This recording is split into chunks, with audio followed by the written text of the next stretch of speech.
اگلے عشرہ میں شب قدر آ رہی ہے، جو 21، 23، 25، 27، 29 میں سے ایک رات ہوتی. ہمارے پاکستان میں صرف 27 کو لوگ جاگ رہے ہوتے ہیں. میرے نبی کا فرمان ہے شب قدر 5 راتوں میں گھومتی ہے، تو آپ 5 راتیں جاگ لو، آپ کو شب قدر مل گئی. انا انزلناہ فی لیلۃ القدر وما ادراک ما لیلۃ القدر لیلۃ القدر خیر من الف شہر.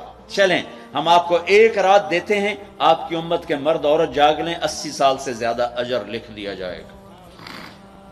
یہ 5 راتیں ضرور جاگ لیں، چھوٹی چھوٹی راتیں ہیں. تراویح سے فارغ ہوں تو 3-4 گھنٹے کی رات باقی رہ جاتی ہے، کچھ نفل پڑھ لو، کچھ قرآن پڑھ لو، کچھ دعا مانگ لو، کچھ ذکر کر لو، اور لوگوں کو معاف کر دو. معاف کرنا بھی بہت بڑا عمل ہے، ورنہ عمل رک جائے گا. دل میں بغض ہو تو اٹک جائے گا معاملہ. 4 آدمیوں کی بخشش نہیں ہوتی. اللہ نہ کرے کوئی ہم میں سے کوئی ہو تو میں بتا دوں تاکہ وہ ابھی سے توبہ کر لے. مدمن خمرن، شراب پینے والا، اس کی معافی نہیں ہوتی شب قدر میں. عاق لوالدیہ، ماں باپ کا نافرمان، بخشش شب قدر بھی نہیں بخشوا سکے.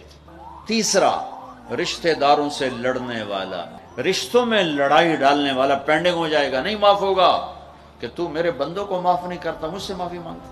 بھائی بہنوں، کوئی کسی سے لڑا ہوا ہے تو اللہ کے واسطے رمضان کی محنت ضائع ہو جائے، شب قدر کا جاگنا ضائع ہو جائے، اس سے بہتر یہ ہے کہ ہم صلح کر لیں، معافی مانگ لیں، معاف کر دیں، سینے سے لگا لیں، درگزر کریں.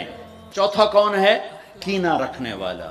کینہ کیا ہے؟ کہ میں ان کو نقصان پہنچانا چاہتا ہوں. اب اس کو کہتے ہیں کینہ. میرے بھائی بہنوں، کسی کو نقصان پہنچانا، کسی کا بغض، رشتہ داروں سے قطع تعلق، ماں باپ کی نافرمانی، شراب کا پینا، یہ شب قدر کو بھی بے قیمت کر دیں گے. رمضان اشجانا رمضان. اللهم إنك عفو كريم تحب العفو فاعف عنا.